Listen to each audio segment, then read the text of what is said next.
Radha Krishna, welcome. Okay, everybody, good evening. Welcome. My name is Manoj Onkar, and this is our special masterclass for OD, Organization Development. And we are really happy to have you here. This is a 90-minute session, uh, with most of it expected to be interactive.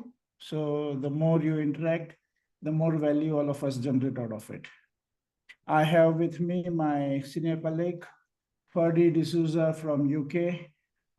So Ferdy, really thank you for making it and being here. Thank you. We Yes.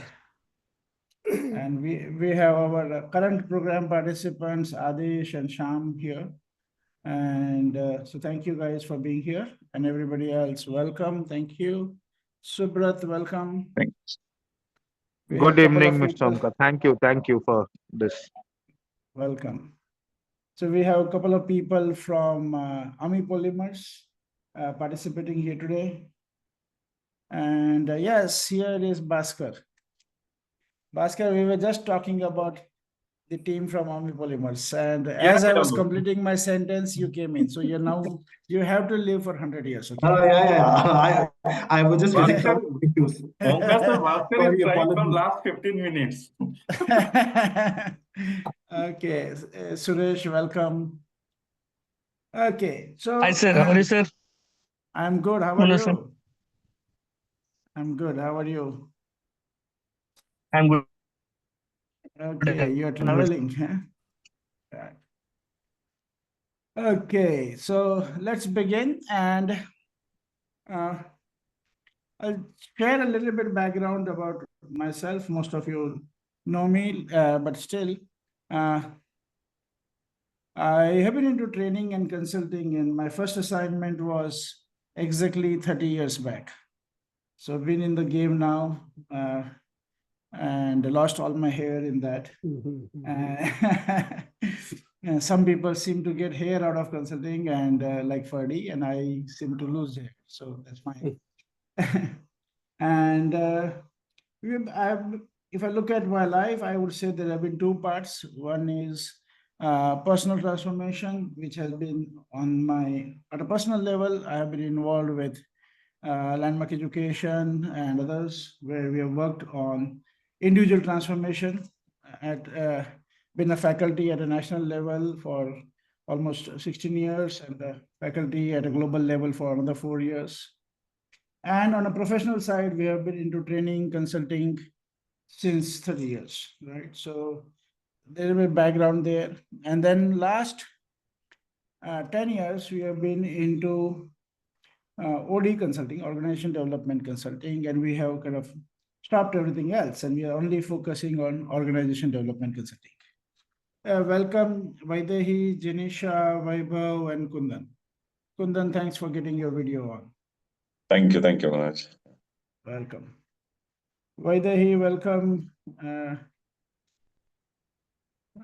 You're from JBL, right? Janisha, welcome.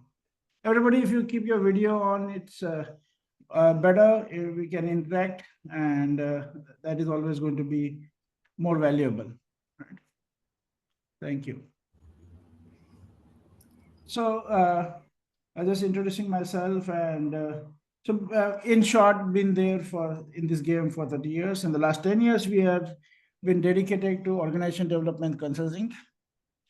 And there has been this realization. One is, I thought that most senior people in the corporate world know strategy. And then I realized that they actually don't.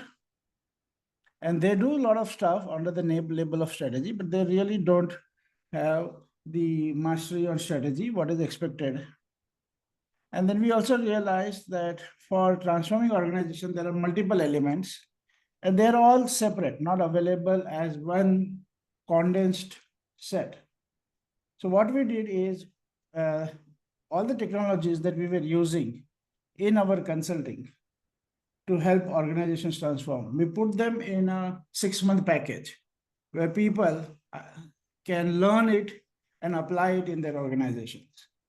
So right now, the focus is on two levels. One is for entrepreneurs and organization leaders, like we have Ami Polymers here. So it is more like a DIY model. You learn the tools and then you go out and transform your organization, right? And you get all the tools for that. So you don't need to pay to McKinsey or Management Innovations or anybody to do that. You can do it on your own, right? So that's one intention. And then second intention is, a second group of people are people who want to become OD consultants and who want to serve their clients and help them become extraordinary organizations. So these are the two groups we are primarily focusing on. And we welcome you again for joining this conversation. And I'm going to start with a question for all of you. Okay, you will also have a lot of opportunities to ask questions, but I'm going to start with a question. My question is, what is an extraordinary organization? And I'm going to go a little bit deeper into it. What are the criteria that you would use to say, yes, this organization is an extraordinary organization? Okay, so we are not really looking at names of the organizations, but more looking at what are the criteria you would use to say, yes, based on this criteria, or these are the important criteria for calling an organization an extraordinary organization. Okay, so now the floor is open to you. Just jump in. Hi, sir. Having a Yes. very, my name is Go ahead. Chandan. Having Yeah, a very Chandan. good work culture.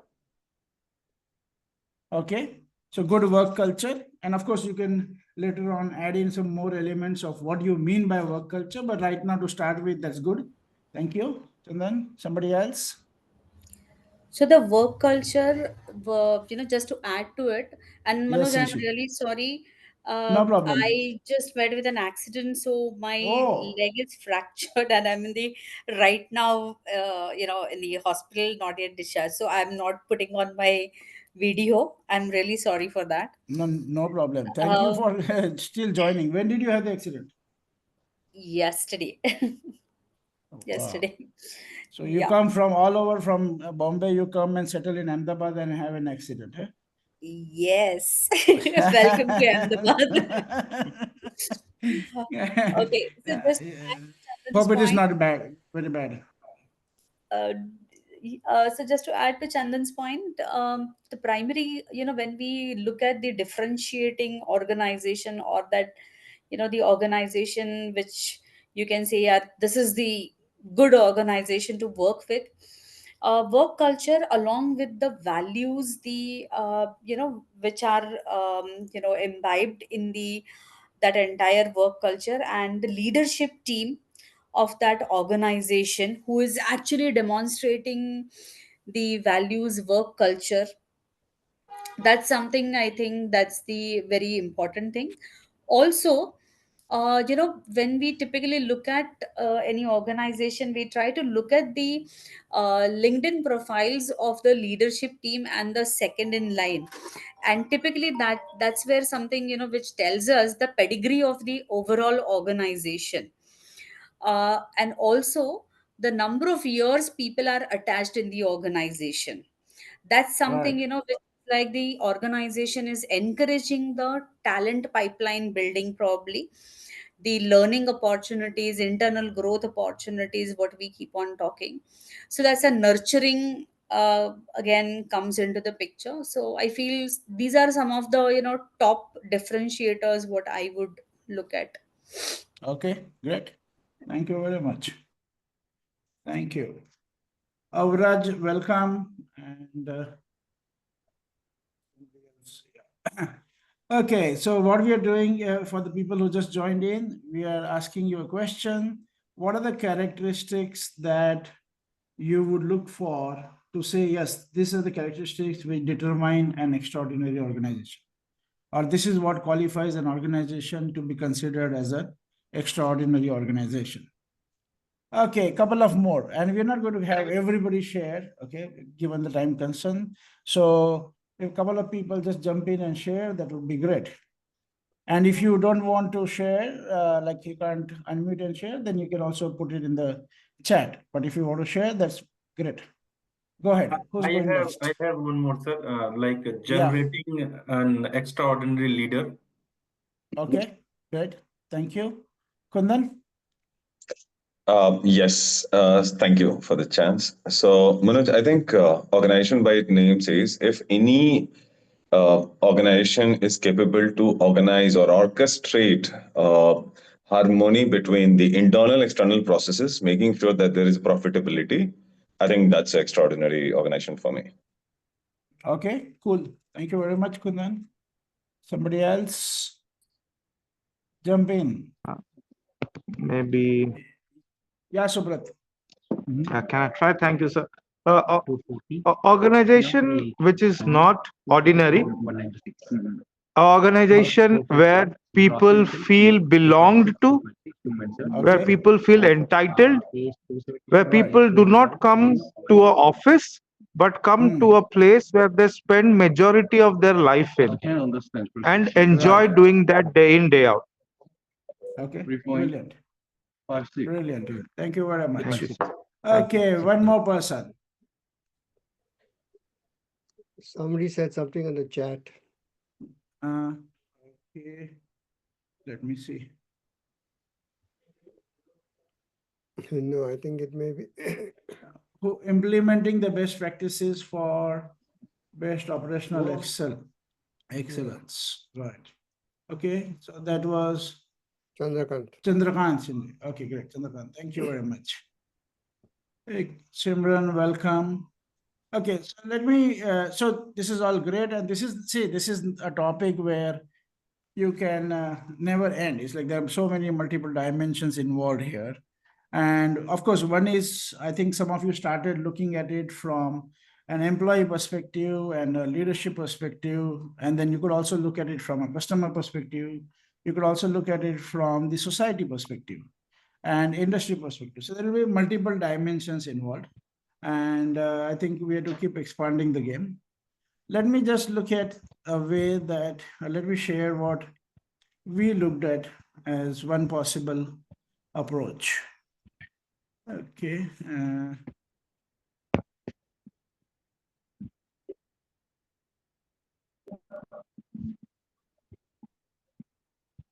Okay, sorry, yeah. I think I'll have to share that. Let me just stop this. Okay. You can see it. No, yeah, but the document that I wanted is not in that file. I'm going to just generate that. So this is what we looked at as an extraordinary organization. We looked at three components or three dimensions. So one is it says future ready. So it's not getting disrupted and going out of existence because of some disruption. Okay, some technology or more business model or government or so one critical element is future ready, because we are looking at organization. We're also having a time perspective. It's like it should last long. It shouldn't be there for 10 years, 20 years or something, but it can be multi-generational, right? So one element is future ready. And these are not intended to be like a exhaustive list, but three critical things that we focus on. One is future ready. Second is an organization where people bring their head, heart, and soul. And we interacted with a lot of people, and the way I personally interpret, doesn't have to be the right way, but this is the way I interpret, is bringing soul to office is almost like a irrelevant topic. Nobody even thinks about it. It's like, right? And then bringing heart to office, it's good idea when you're new, but very soon people realize if you bring your heart, you get hurt. Then they say, okay, no, forget it. Let's not do that. Let's just bring the head. And most companies and management mistakenly think that's okay. Yeah, let them bring the head. And that's good enough. We are paying for that. But then what I have realized is you can't even bring your head fully to the organization. You can only bring that much intelligence that your boss can digest. If you are too smart for your boss, you have to act dumb. Okay. And we know how cultures actually encourage people to act dumb. Without, of course, realize nobody's officially going to say that, but the practices lead to that. Okay. So we are interviewed a lot of CEOs and others, and we ask them, if you look at the whole power of human beings that come to you, work with you, and if you look at the intelligence of the head, heart, and soul, what percentage of that intelligence is your organization able to tap? So again, the question is to you, right? On an average, and we're not talking about a specific organization here, but if you look at on an average, organizations, what percentage of the power of the head, heart, and soul of people are they able to tap? Anybody?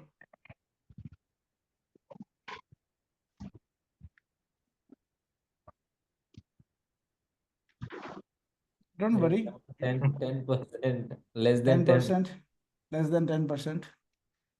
Yeah. Again, So, Dr. My organization. Okay. yeah, go ahead, Kundan. So yeah, because we have a small startup and I try to bring all the 4D practices into my startup. So I can say very proudly that it is more than at least 60-70% on both the Right. components. Okay, good. Very good. That would be great. So most of the time, I got the answer, which is in the range of 10 to 15%. And I happened to talk to a CEO who has some 20,000 employees, and his answer was 1%. And I didn't expect him to be so brutally honest with himself also, right? But whatever the number is, I am sure that all of us can see that there's a huge opportunity to grow there, right? So first element I mentioned is future ready. Second element is organization where people can bring their head, heart, and soul. And the third element is that the organization is a positive contribution on the planet. And I don't mean the CSR. I mean the organization itself is a positive contribution on the planet. Right? Otherwise, it is like, okay, you do mischief of 100%, and then out of that, you do 2% of CSR. And we don't mean that way. Good. Thank you. So now I'll ask you another question, and then I'll kind of take you through some elements that we have been working on. But before that, let me ask you this question. In your organization or the organizations that you've been involved with in the past, what do you see as the top 2 challenges for that organization to be extraordinary? Like, okay, if these 2 issues were sorted out, we would be in a different orbit. Self-awareness of the leaders. Brilliant, Kishan, brilliant. If you were here, we would have given you a chocolate. Thank you. Really good. Self-awareness of leaders, I think very well said. Somebody else? 10,000. Yeah. Sorry? We have. So future orientation among leaders. Future. Everybody, can you go on mute unless you're speaking to us? Because I think some of you are in offices and you can't mute people around you, so you can mute your computer. All right. So, yes, Subrat, you're saying future orientation among leaders? Is that what you're saying? Okay. Yes. Brilliant. Thank you. Yeah. Okay. Thank you. One more person.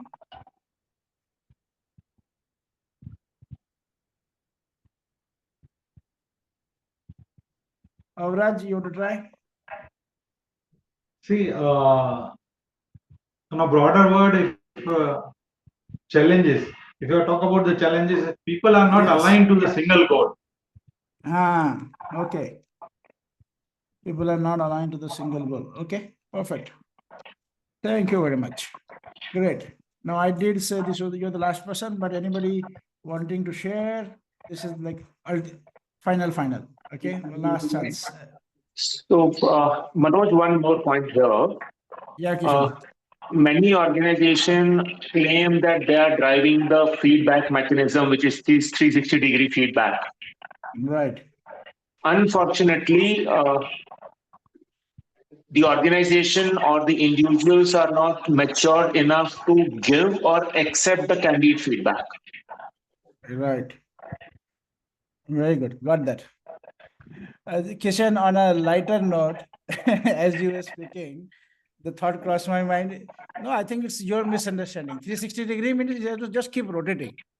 It doesn't mean you have to do something about it. On the lighter note, yeah. Hello, Okay, Manoj. so This is Vaidehi. Hello. Vaidehi. Yes, Vaidehi. Good to Yes, hear you. yes. Tell me. In case of organization, many a time, many organizations are doing GPTW survey. That is Great Place to Work survey. Yes. In fact, the organizations are not par, then also they are scoring good. So in that case, what are your comments? Yeah. They are getting good score in Great Place to Work. You want But a sometimes you want employee of you those want a organizations are not satisfied. you want a very straightforward comment. Okay. Straightforward comment. Yeah. There is no proof that the top ranker is the most intelligent person in the class. Yes. They are two different things. Yes, yes, Okay. yes. I agree with you. Well said. You hope that they were intelligent, but there's no proof that they were the most intelligent.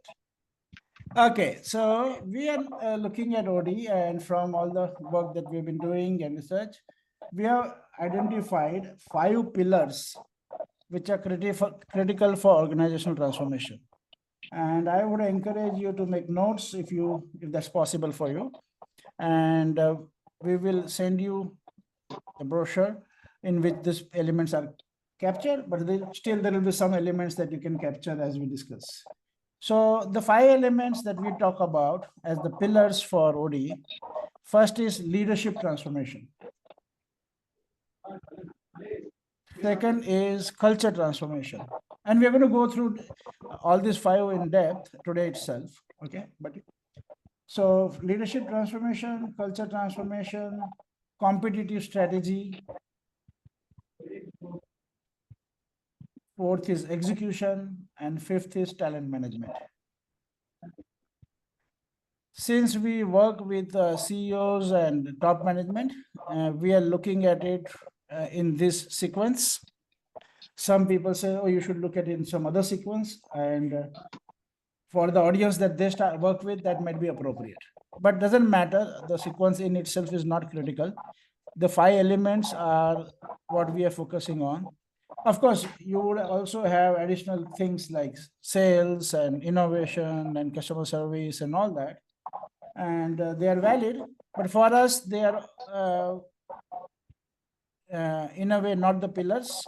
And also in a way, they are part of the strategy execution. So we are saying the top 5 are leadership transformation, culture transformation, competitive strategy, execution, and talent management. Okay. Now let's go through these 5.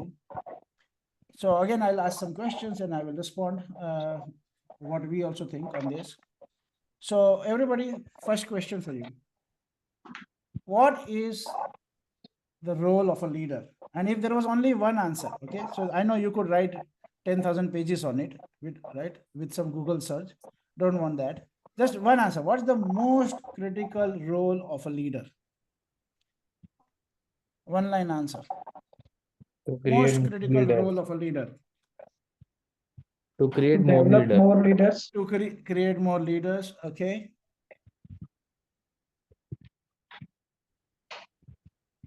Overcome unconscious biasness. Okay. Thank you. Everybody jump in. Okay. Don't wait for invitation, please. Just jump in. Encourage collaboration. Encourage collaboration. Nishi is saying taking care of the team in all aspects. Okay. Support their team in whatever the aspect it is. It may be on the downside or it may be on the upside. He should be on the back of it. Right. Okay, great, fantastic. Of course, all of this is valid, right? So there's no question about that. But one important dimension I would like to add to what you said is the job of the leader is to lead. Means what? Lead means what? Take people, take the organization somewhere.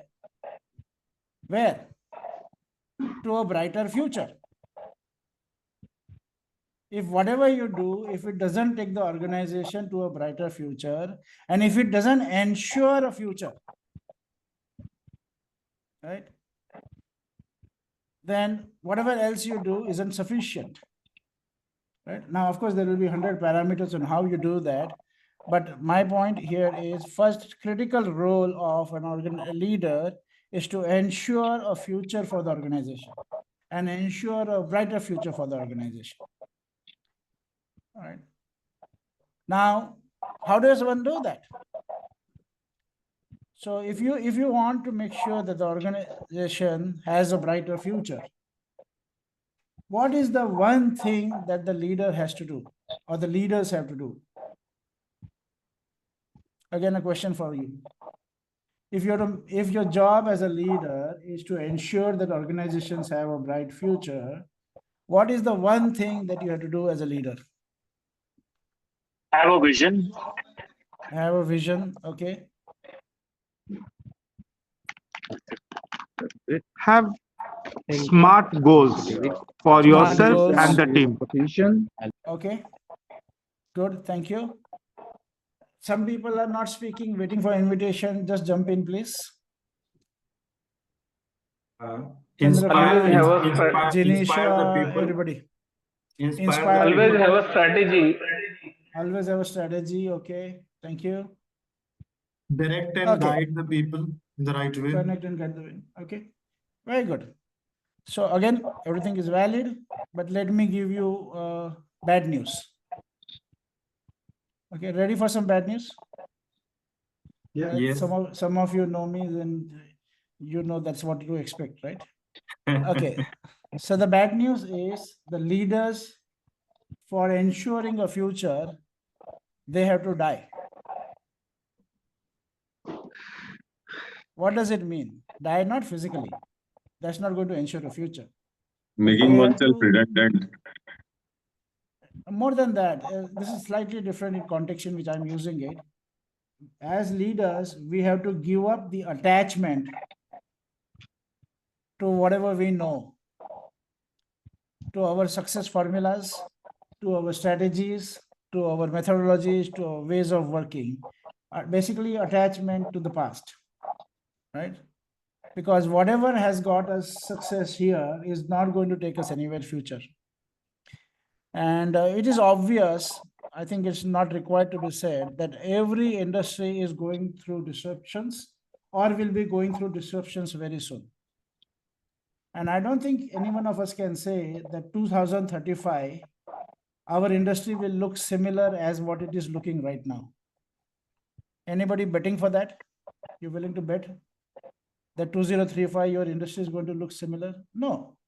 Now, if you, and I'm not talking to some other leaders, but I'm talking to you, if you are a PhD of the past and you have all the past knowledge and information and you're attached to it, now having the past, all the knowledge is fantastic, but if you're attached to it, you are actually going to be a problem. Because as the industry disrupts, whatever success formula you had is not going to work anymore. So if you want to ensure a future, the first thing you have to do is take divorce from the past. And giving up those attachments, especially to things which have made you successful, is psychologically dying. It's very challenging. So that's what we mean, that to die means to give up all the attachment to the past, formulas, ways of thinking, ways of working, business models, organization structures, everything. Everything is going to get disruptions. We say most industries are going to have 3 existential disruptions in the next 10 years. And most probably, of course, every industry will have its own world, But most probably, those three disruptions can come in the form of technology, can come in the form of business models, and that can come in also in the form of governance and government social structures. So it could be societal issues, governance issues, or the whole latest fashion would be to call it Trump issues. Trump just puts a hand on your industry and it will get disrupted, right? It thinks about your industry and your industry will get disrupted. So it could be any of those. But disruption is guaranteed, right? There is no safe industry. Now, having said that we need to die, we need to learn something new. And what we need to learn is how to learn. Deepak, welcome. How do we learn beyond what we know from the past? What we call it, how do you learn from the future as it is emerging? Because all the expertise of the past is insufficient. Then what do? We need to learn a new way of learning. A learning which is built on learning from the future as it emerges. So three things that we're talking about leadership. One is job is to ensure that the organization has a future and a bright future. Second is to die, to give up all the attachments to what you know and how you've done things and how things have worked in your industry so far. Third thing is to learn from the future as it emerges. And fourth and the final thing in this conversation here is have the whole organization learn, not just 2 people learning or 10 people learning. Have the whole organization learn from the future as it emerges. So that's what we are talking when we work with organizations, when we are consulting, this is the first step we work on. And in the program, OD program, that's the first element that we work on. And I'm going to now move to the second element. And we'll go a little fast in the context of time, but there'll be enough time for you to ask questions. Okay. So let's look at the second element, culture transformation. What do you think is the biggest issue in culture transformation? If there was one issue, what would be that? That if this issue was transformed in culture, then organizations would be on a new orbit. Somebody?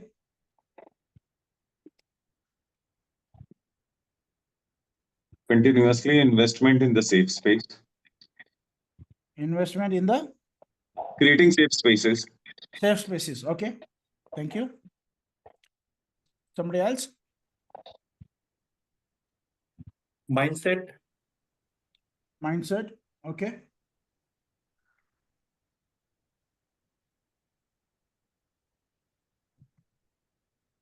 One more person. What is the cultural transformation that would make a big difference? All of you know it. What's the biggest issue you face in the organization? Adaptation. Adaptation. Okay. Okay. I got that. Fear of failure that discourages to try something new. Fear, yeah, okay, very good. Fear of failure that discourages from trying something new. I think that's valid. Okay, very good. Before I share my responses, I'm going to ask one more question. If you look at the energy that you spend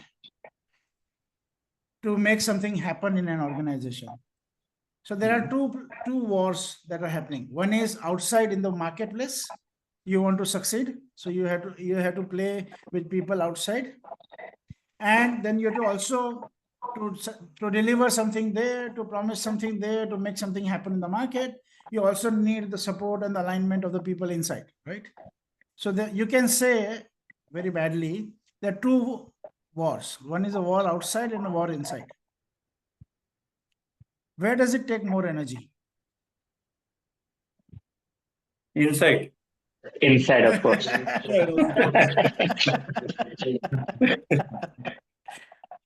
And if you really look at it, then inside should not have been a war in the first place. But most people tell us that 60 to 70% of their energy is consumed in the internal fighting or in dealing with the internal structures. Right? Okay, so having said that, I'll say there are two elements that I would like your attention on. One is to break silo thinking. Right? So me, my department, right, my wing, my company, even that. So there's a whole silo thinking that is going on in organizations, and then along with silo thinking comes the internal politics. Right? And a lot of people, I think a lot of people and productivity and everything gets compromised inside of this silo thinking, and it's a very big cancer. We don't talk about it, but it's a very, very, very big cancer. Okay, so that's one thing that has to transform. And the second thing that I would like your attention on is, are we inside out focus or outside in focus? And I'll help you with some more information on this. So do we have ideas that we want to push in the market, or do we look at the market, look at the world and get ideas inside? What is more? Are you trying to push things into the market or into the world, or are you trying to co-create with the world, learn from the world, and bring that world in? I am inside out guy. Yeah, inside out, right. And most organizations, I believe, are inside out. And they need to add a lot of dimension of outside in also, because the world doesn't want to be changed. And it's more like when you go out in the world and when you have a very deeper understanding of the customers and the needs and the challenges, and then when you co-create something with the world, that's a very different game. Otherwise, we are just pushing our stuff out. Okay. So, and when you look at strategy also, which is going to be the third topic, you find it much more powerful when you have an outside in perspective and the organization is in sync with the world instead of trying to change the world to fit the organization. And then there is a balancing point there. Okay, so let me pause here. So we talked about two things. One is leadership transformation and second is culture transformation. Anything that you see out of this relevant for you and your organization?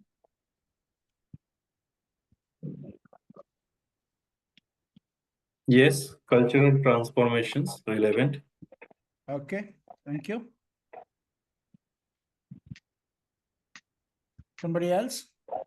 What do you see is relevant for here for you? Mainly it is a cultural transformation. Oh, okay, got that.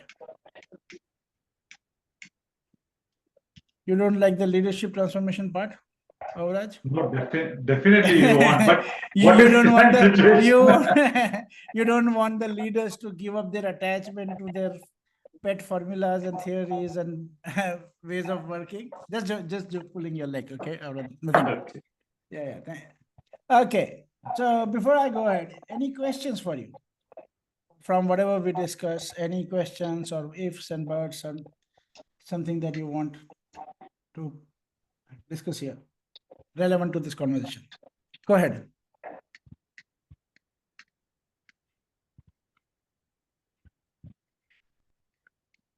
No questions?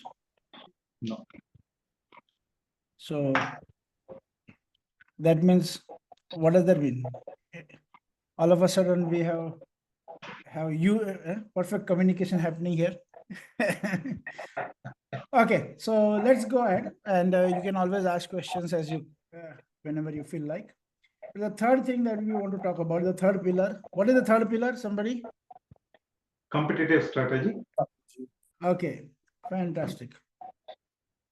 So what is the most important job of the strategy? So when you create a strategy, what should it do? What is the job of a strategy? Should relate with the purpose. Relate to the purpose. Okay. Very good. Valid. What's the most important job of a strategy? Sir, it should It be should in work. It should Yes. work. Pathway to that is a good one. Thank you. The path Yes. to achieve the desired results. Path to achieve the desired results. Okay, great. Valid.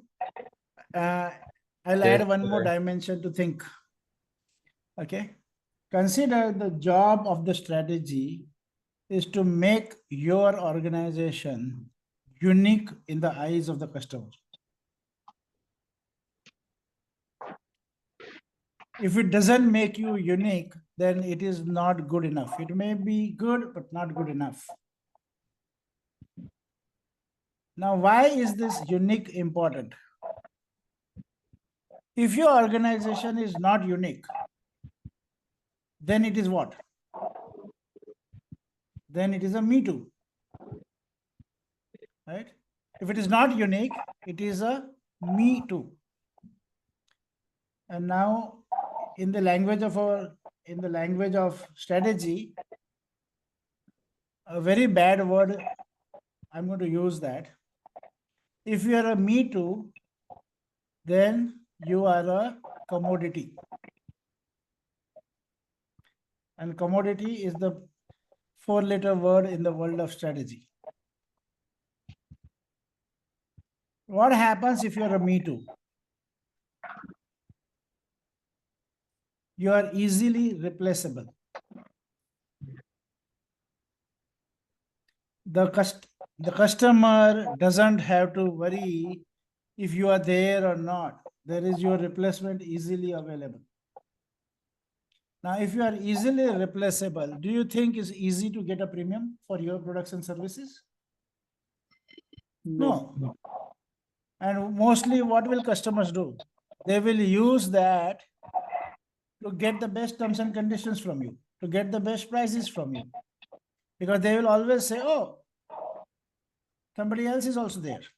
You're not the only one. So the world, unfortunately, has become too smart, and sometimes not in a healthy way. The world is always trying to make you a commodity. And your job should be to always try to be unique. But not unique in your own eyes, okay? Not your own certificate, unique in the eyes of the customers. Okay, everybody, can you get your videos on? Some of you are going back to having tea, coffee, and got your videos off. You can have tea with your video on, no problem. So consider that the job of the strategy is to make your company unique. Are you willing to go with that as one of the responsibilities of strategy? Do you understand that? Yes.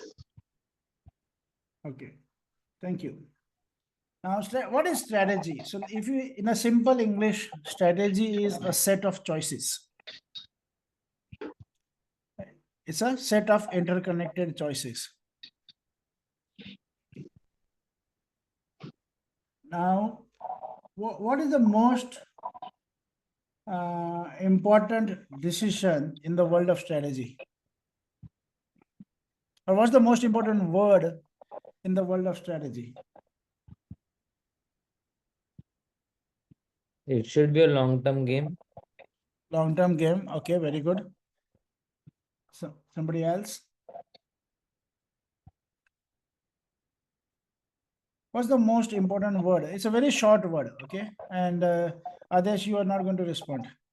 It's a very short kind word. of a demand supply gap where you have to create the opportunity. Yeah, but what's the most important job in a strategy? When you're creating a strategy, what's the most important job? Innovation. Taking Okay, Execution. execution, innovation. Thank you. Yeah, they're valid. One more person to try. Taking action, maybe. Taking action. Okay, thank you. Yeah, of course, that's valid. Otherwise, all strategies are useless without action. But consider that the most important job and the most difficult job in strategy is to say no.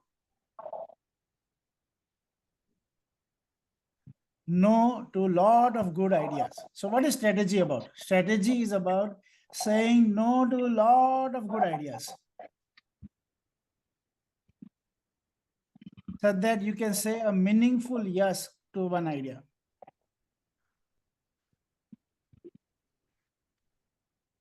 For you to excel, you can't keep distracting and diluting your focus on 100 good ideas. That's a way to become ordinary. Are you going to be a world-class player in all the sports?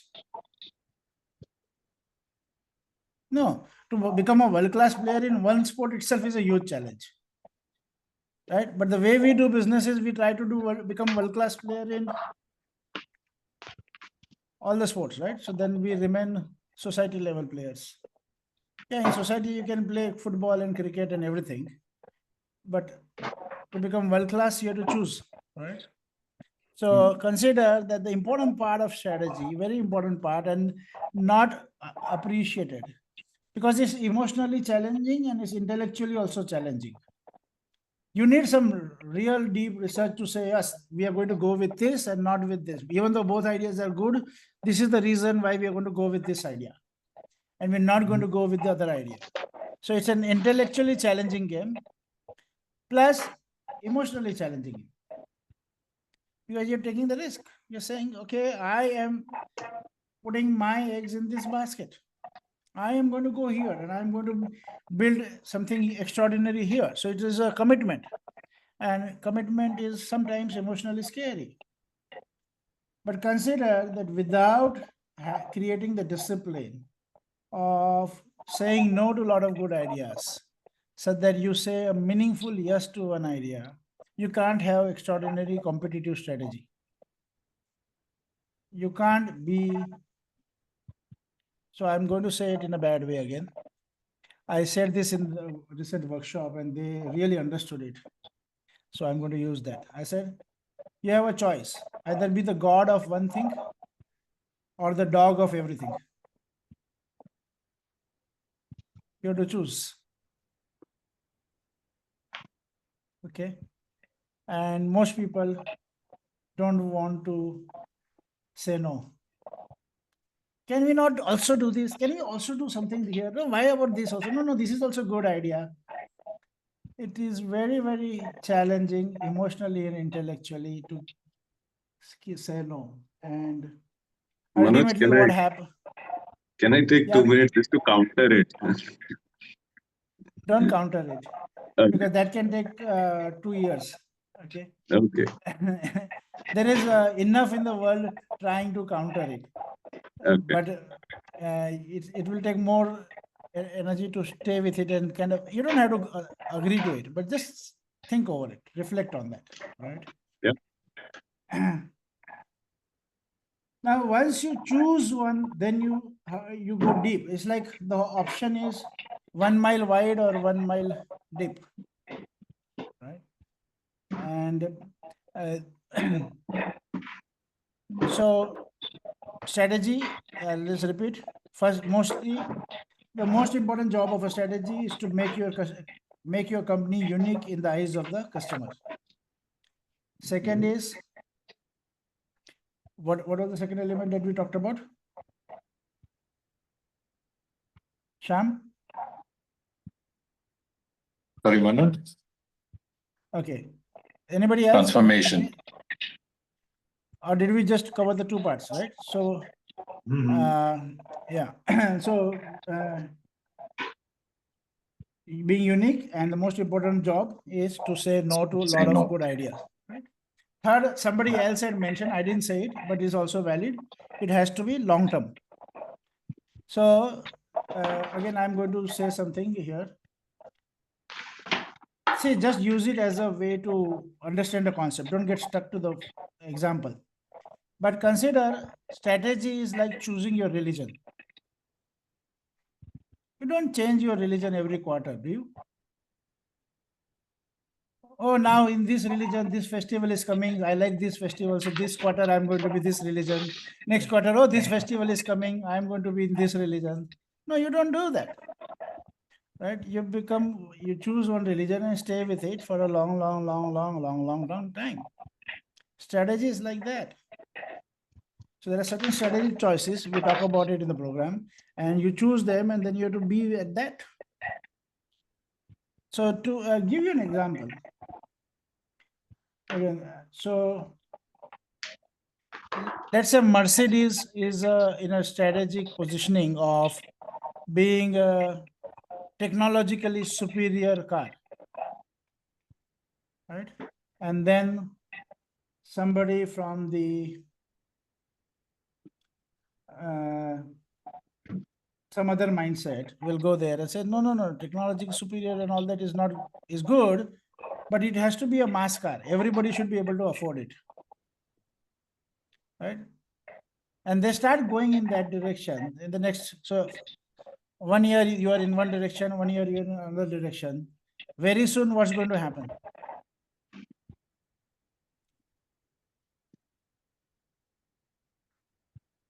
You're going to be nowhere, right? So there are certain strategic choices that you can't play with. You have to keep honoring them, like you honor your religion. You don't change your religion every quarter. So another important element of strategy is long term. So 3 things: unique, no, and long term. Okay. So we'll pause here again. So we talked about 3 elements so far. We're going to talk about 2 more elements. One is we talked about leadership transformation. What are the top 2-3 things that we talked about leadership transformation? What are the main things? What is the main element we discussed about leadership? So take the organization to the brighter future. Take the organization to the future, and then Bhaskar wants the leaders to die. And learn how to learn from the emerging future.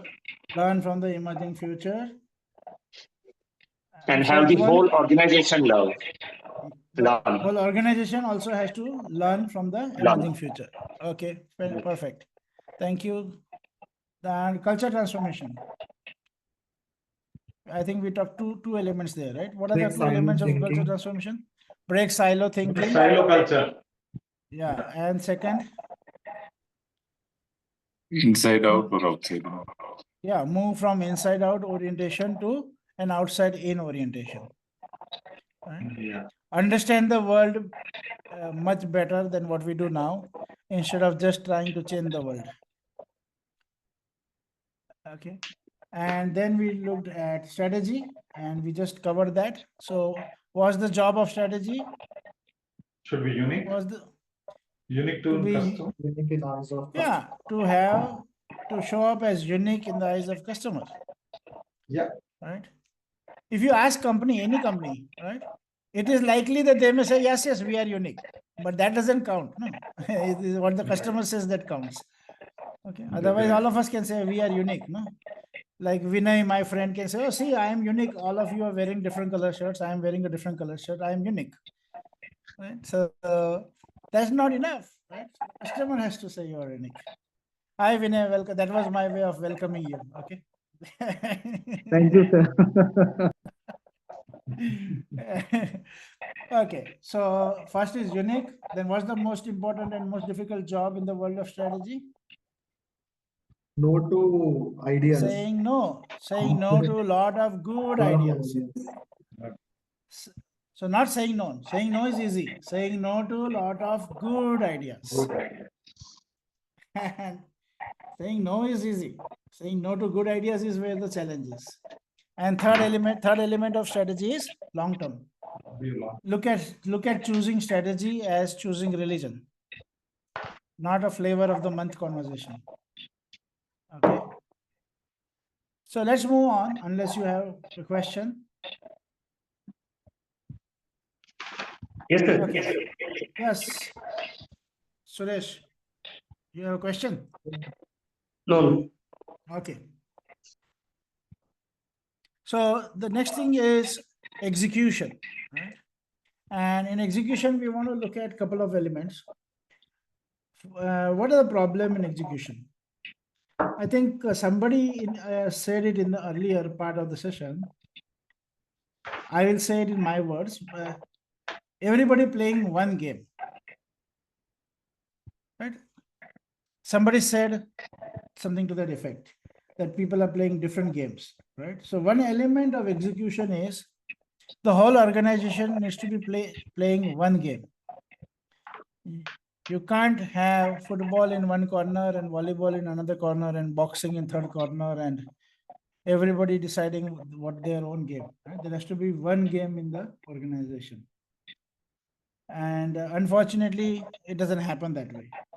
We want to believe it happens, but it doesn't happen.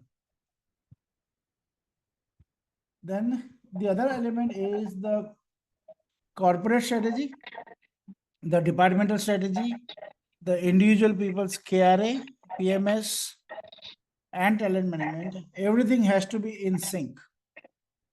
And not only here, it also has to be in sync with the vision. So you can say the purpose of the organization, the vision of the organization, the strategy of the organization, then the strategy of the department, then the performance management system, then your talent management system, all have to be in one line, in 100% sync.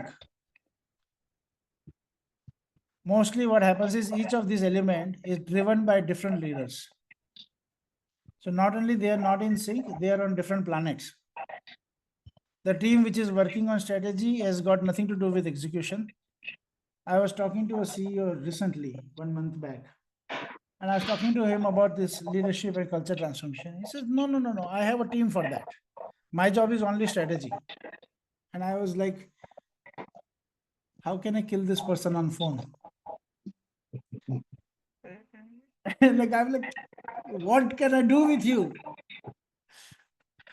So people live on different planets, right? So one important element of strategy execution is to make sure that there is only one game and everything is synchronized with that.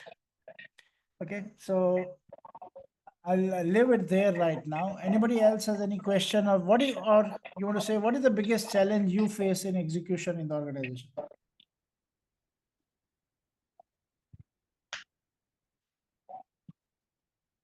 Anybody? What is the biggest challenge that you face in the execution?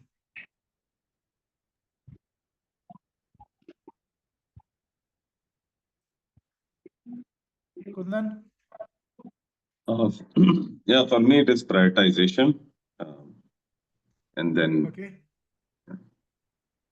Right. Okay. Somebody else? It's a flow of information. Flow of information. Okay. Very good. Vaibhav says trying to do too many things at the same time. Yeah. Very valid. Lack of understanding given while rolling out the strategy in terms of RACI, etc. Can you say it again? I couldn't hear your first word. Lack of clarity. Lack of clarity. Right. Given to the ground while planning the strategy or finalizing the RACI. Right. And lack of clarity. And it could be for two reasons. One is people who are sending the instruction itself, they themselves do not have the clarity, or they are withholding the communication for various reasons again. Either they think the people don't need it or they won't understand it. Both ways, right? But yeah, so these are very valid issues. But again, the best strategy in the world, if not executed, is kind of not going to work, right? It's not, the results are not going to come. The results are all going to come from the execution. And let's go on to the talent management conversation, and then we are going to go to the program and the design and share a little bit more about that. So the talent management, I would like to say 50% of all organizational problems start with wrong people in the wrong roles.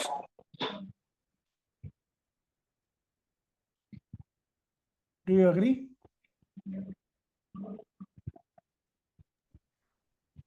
Hello? Bhaskar is saying, no, not wrong people in the wrong role, just wrong people.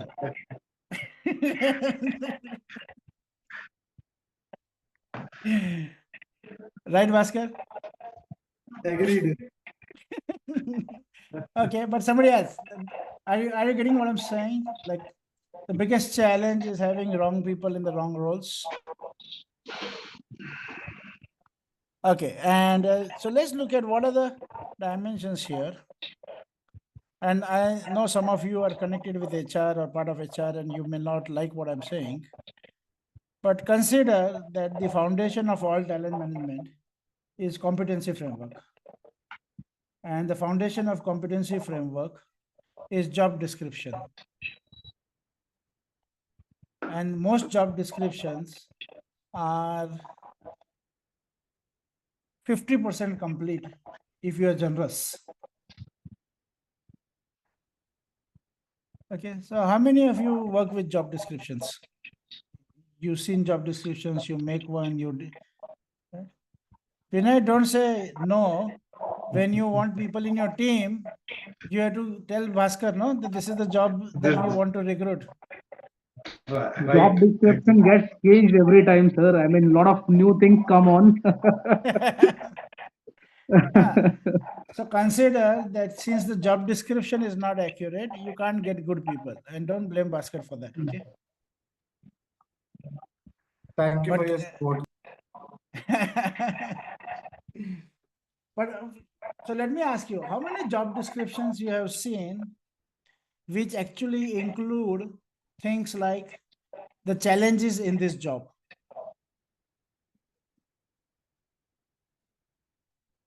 The deadlines in this job, the leverage points in this job, the people that you will have to deal with, things that you will be accountable for. Right? Who are you depending on and who's depending on you? Sometimes you will see that one, right? So I'm saying that there are so many elements of a real job. When you look at a real day-to-day job, we don't include it in the job description. We have a sanitized version. So then how do you get it's like what you need is an army commando, but ultimately what it looks like from your JD is you need somebody with a gun.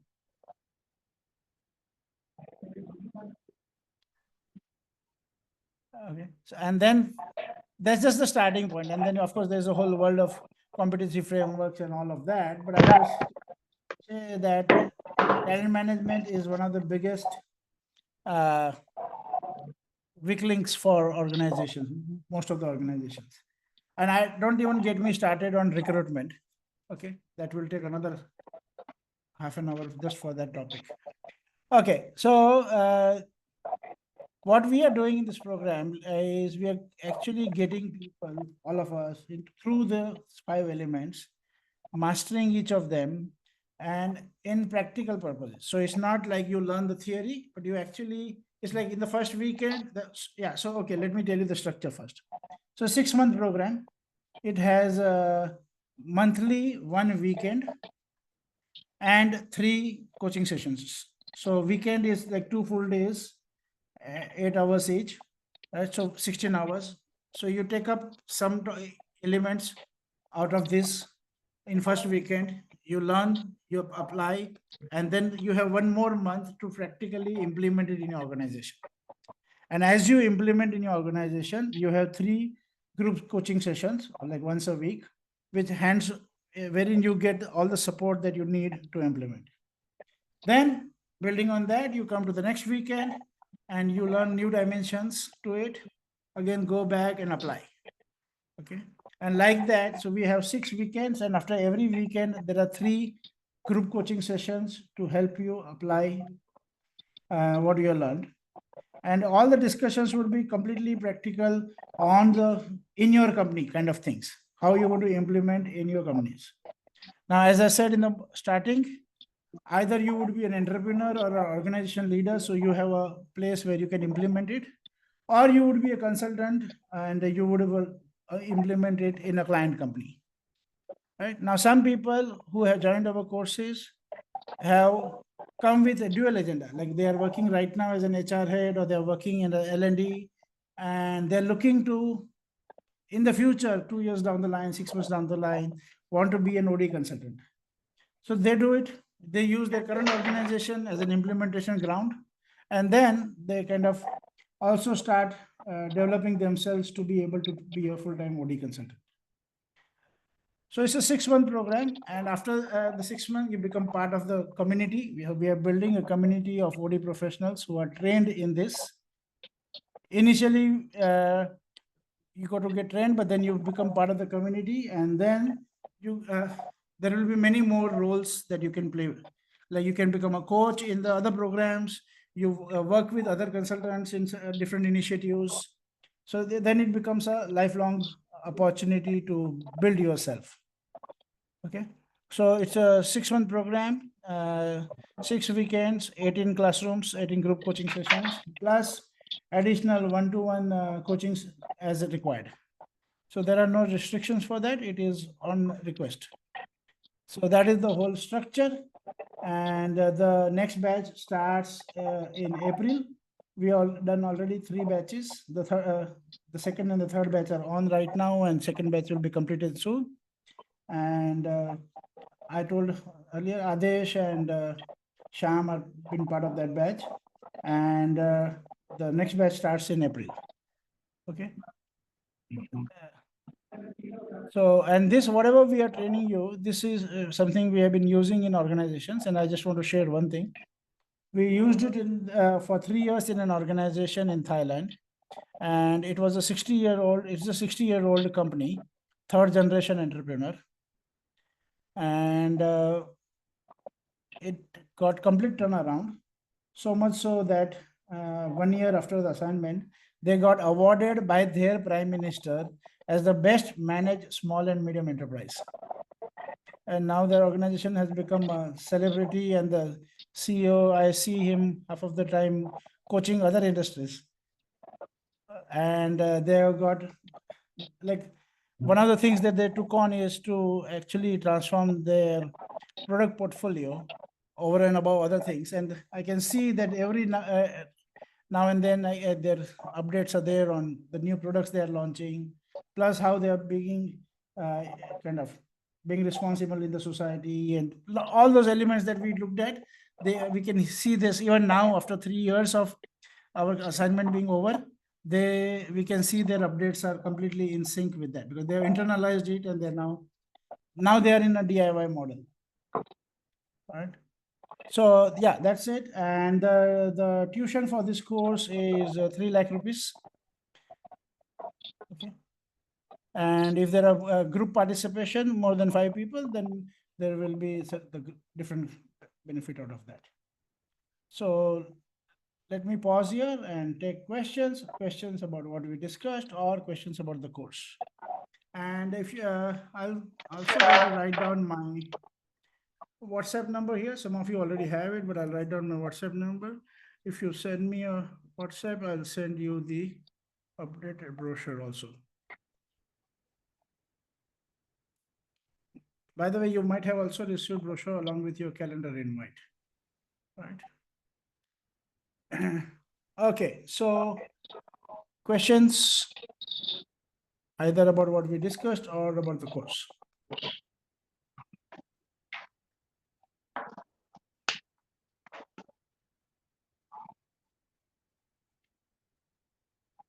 Yes, Avraj, anything for you? No. You're going to take this conversation to your organization. Definitely, yes. I had invited your colleague also. What is his name? HR? Kaushik? Bhaskar? Which one? No. Kaushik. Okay. Right. No. Okay. Kaushik. Sorry, I misunderstood. Yeah. Okay.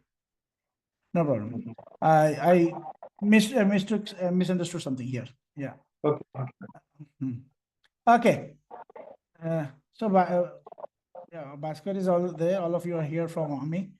Yeah, I had, by the way, Bhaskar, I had also invited our dear friend, Alpesh. Oh, yeah. He did tell me. He, in fact, messaged me also, but he's occupied somewhere. So he said we all will join. So we joined all of. Yes. I will have a separate conversation on this with you. Yeah, all of you should talk. Yeah, yeah. Yeah, I'll do that. Yep. Great. Kundan, anything for you? Chandrakant, Simran? I have, sir. So regarding this 6 month course Yes. training material, Yeah. what Yeah. will be the duration in terms of because since what will be the timing? Yeah. So Because good we are question. the working professional, so we should Yeah, not yeah. also impact our work activity. Yes. After you complete this implementation in the company, you won't have any other job to do except what you planned in this course. Okay, because that's the whole strategy execution piece. You will design the strategy and you design the execution plan, and then that is the only thing to be executed. Okay, but yes, I'll still answer your question, Chandan. So there are two kind of time. One is in the program and outside the program that you will have to invest, right? So in the program, 16 hours for the weekend. So one weekend per month. Okay. And plus 2 hours, 3 2-hour sessions. So total 6 hours that. Okay.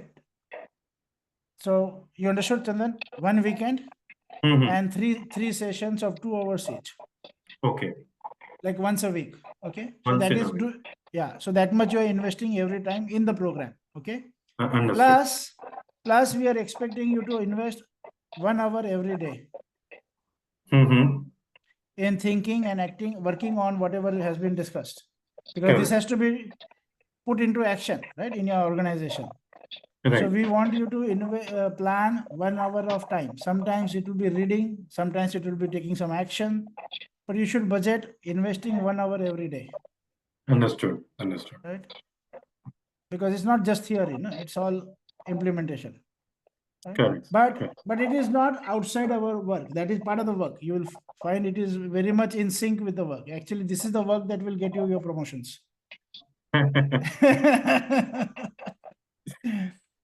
And if you are the entrepreneur, then this is the work which will get you all the big jump, right? So don't see it as outside of the work, but yes, we would expect you to put in 60 minutes every day. Okay. And including thinking and acting. Okay. So this 6 hours in a week or at the end of the week will be offline or online? This is all online. All are online. Yeah. All the sessions are online, 100% online. We are going to have a facility where people who want to kind of attend in person, they will be able to do alternate weekends in person. Okay. So that is an optional facility available. So if you want to, you like to do in person, then alternate weekend, you can have an in-person session. So it will be blended, right? Got it. Because people are going to be from all over the country, and some in the current batch, for example, we have people from Philippines also. So we are not forcing everybody to come in person. So it is online, but alternate weekend, those who want to be in person, they will have the extra facility of being in person. Right? And the 2-hour sessions are all online because, yeah. Great. Anything else?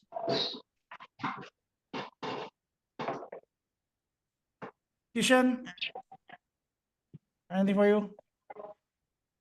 Okay, great. No, not all clear. Okay, fantastic. Vaidehi, anything for you? Vaidehi?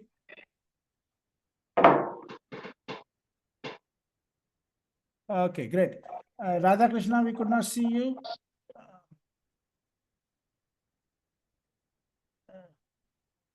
Hey, Chandan. Yeah, sir. This is Sorry, Radha sir, Krishna I'm is from traveling our actually. team, right? Yeah, Yes, yes, yes. Radha Krishna. Yeah, the Bahubali. Yeah, No, not Bahubali. He is my Rajnikant. Sorry, sir, I'm in traveling. I'm listening. No problem. Okay. I could hear. I hear you now. I know that you are the same person that I'm talking about. And I just wanted to make sure, Thank you, since I've thank you. not seen it, it could have been some other Radhakrishnan. Then, so No, just wanted no, to no, make sure no. that. Okay. Thank you, thank you. Good to hear you after a long time. Yeah, same Okay. here, sir, Yeah. same. Yeah. Great. Thank you. Fadi, anything for you? You're on mute. Sorry, Fadi. I said, no, I don't have anything. Good to be here. Yeah. And since, okay, on a different note, I'll take the opportunity to introduce Ferdy to all of you here. Ferdy is my senior colleague, and those of you who have done Landmark Education, Landmark Forum, or if you've heard of Landmark, Ferdy is the person who brought Landmark Education to India.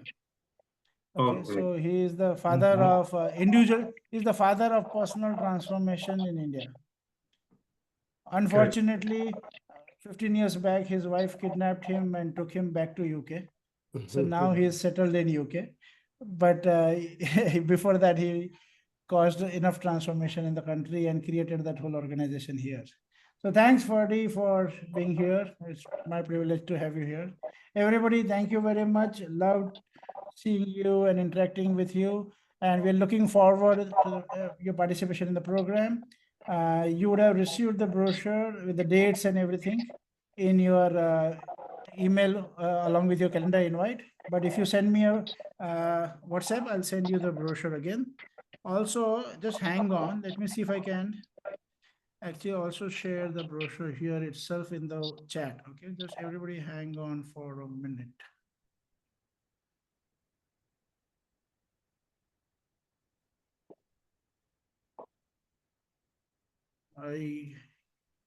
Just give me 1 minute, okay?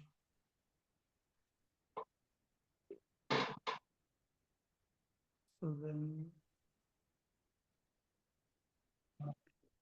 okay. So those of you who are on the computer, you can download it here. It should be there on your screens in a minute. Can you see it now? Okay, great. And those of you who are on the phone and can't download, you send me a text and we'll send it to you. Everybody, thank you very much. Nice of you to interact with you. See you soon. Take care. Thank Thank you, Manoj. Thank you, sir. Thank you. Thank you, Manoj. Simran, thank you. Vaidehi, thank you. Bye, Manoj. Everybody, Thank you. thanks. Bye. Thank you. Thank you. Thank Bhaskar, you. thank you very much, Bhaskar, for getting everybody. Thank you. Thank you, Manoj. Thank you. Bye. Thank you, sir. Thank you. Thanks, dear.